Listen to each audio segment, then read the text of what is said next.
ती खाली पाहत होती. तिच्या मनात विचारांचं काहूर माजलं होतं, पण तोंडातून एकही शब्द बाहेर पडत नव्हता. जॉली तिला घरात घेऊन गेला आणि एका सुंदर पण थंडगार वाटणाऱ्या खोलीत तिला सोडलं. ही तुमची खोली आहे मॅडम, तो म्हणाला. इथे तुम्हाला सर्व काही मिळेल, पण लक्षात ठेवा, सरांचे नियम खूप कडक आहेत.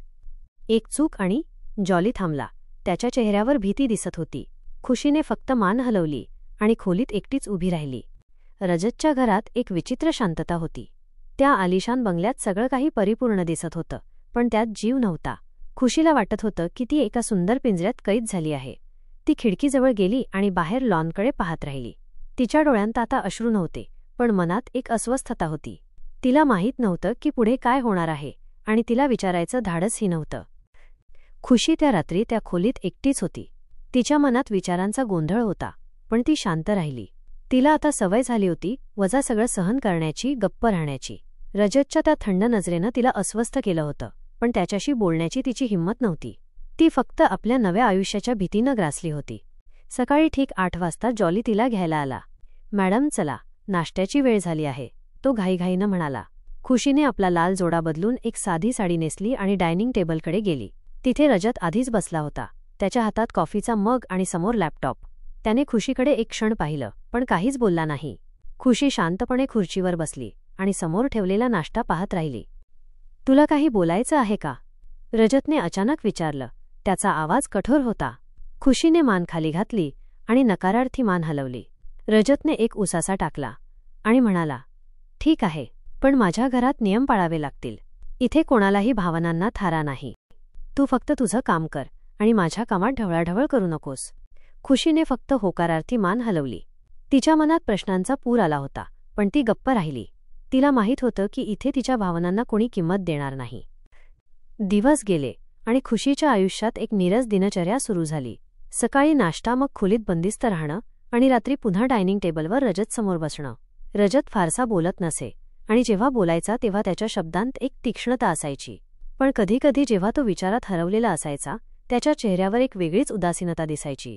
खुशीला वाटायचं की कदाचित त्याच्याही मनात काहीतरी दडलं आहे, पण तिला त्याच्याशी बोलण्याची हिंमत नव्हती.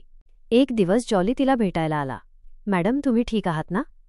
त्याने विचारलं.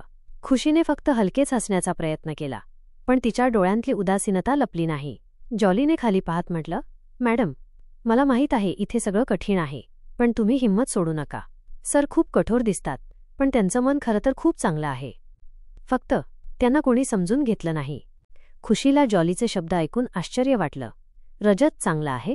तिला विश्वासच बसत नव्हता, पण जॉलीच्या डोळ्यांतली खात्री तिला विचारात पाडत होती. काही दिवसांनी एक रात्री रजत घरी उशिरा परतला. त्याच्या चेहऱ्यावर थकवा आणि राग दोन्ही दिसत होते. तो डायनिंग टेबलवर बसला आणि नेहमीप्रमाणे खुशी तिथे होती. पण यावेळी रजतने तिला अचानक विचारलं, तू कधी हसतेस का, की तुझ्या आयुष्यात फक्त गप्प राहणंच आहे? खुशी थबकली. तिच्या मनात अनेक उत्तरं होती, पण ती बोलली नाही. तिने फक्त खाली पाहिलं. रजतने चिडून म्हटलं, तुझ्या गप्प राहण्यानं मला त्रास होतो. जर तुला इथे राहायचं असेल तर बोलायला शिक. त्या रात्री खुशी तिच्या खोलीत रडत बसली. तिला वाटलं की ती आता या सगळ्याला तोंड देऊ शकणार नाही. पण दुसऱ्या दिवशी सकाळी तिने ठरवलं की ती हार मानणार नाही. तिने रजतला समजून घ्यायचा प्रयत्न करायचं ठरवलं. हळूहळू खुशीने रजतशी बोलण्याचा प्रयत्न सुरू केला. सुरुवातीला रजत तिला थट्ट्याने उत्तरं द्यायचा, पण कधीकधी त्याच्या बोलण्यातून त्याच्या मनातली वेदना दिसायची. खुशीला समजलं की रजतचं कठोर वागणं हे त्याच्या भूतकाळातल्या जखमांमुळे आहे. त्याच्या कुटुंबाने त्याला लहानपणीच सोडलं होतं आणि त्याने स्वतःच्या मेहनतीने हे सगळं कमावलं होतं, पण त्याच्या यशामागे एकटेपणा आणि विश्वासघात होता. एक दिवस खुशीने हिंमत करून रजतला विचारलं, तुम्ही माझ्याशी लग्न का केलं? तुम्हाला तर माझ्याबद्दल काहीच माहीत नव्हतं.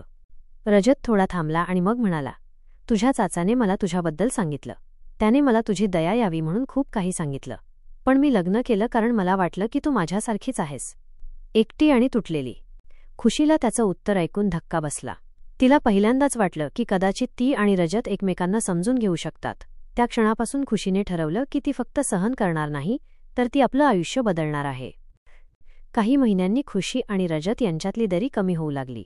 रजत तिच्याशी जास्त बोलू लागला आणि खुशीनेही हळूहळू हसणं बोलणं शिकायला सुरुवात केली. जॉलीला पाहून आनंद व्हायचा, कारण त्याला वाटायचं की त्याच्या मॅडम आता खऱ्या अर्थाने जिवंत होत आहेत. एका संध्याकाळी रजतने खुशीला लॉनमध्ये बोलावलं. खुशी, मला माफ कर, तो म्हणाला. मी तुझ्याशी खूप कठोर वागलो. पण तू मला बदलायला शिकवलंस. मी कधीच विचार केला नव्हता की माझ्या आयुष्यात कोणी मला समजून घेईल. खुशीने पहिल्यांदाच मनापासून हसत रजतकडे पाहिलं. आणि तुम्ही मला बोलायला शिकवलंत, ती म्हणाली. त्या रात्री त्या दोघांनी एकमेकांच्या हातात हात घेऊन लॉनमध्ये ताऱ्यांचं आकाश पाहिलं. खुशीला वाटलं की ती खरंच एका जहन्नममधून बाहेर पडली आहे आणि आता तिच्या आयुष्यात एक नवीन सुरुवात होत आहे. खुशी आणि रजत यांनी एकमेकांना समजून घेतलं आणि त्यांचं नातं हळूहळू प्रेमात बदललं. खुशीने तिच्या चाचाचाची आणि बहिणीच्या क्रूरतेला मागे टाकलं आणि स्वतःचं आयुष्य नव्यानं घडवलं. रजतनेही त्याच्या भूतकाळातल्या जखमा मागे टाकल्या आणि खुशीसोबत एक नवं आयुष्य सुरू केलं. जॉली, जो त्यांचा खरा मित्र बनला होता, त्यांना पाहून नेहमी हसत असे आणि म्हणायचा, मॅडम, तुम्ही खरंच या घराला घर बनवलंत.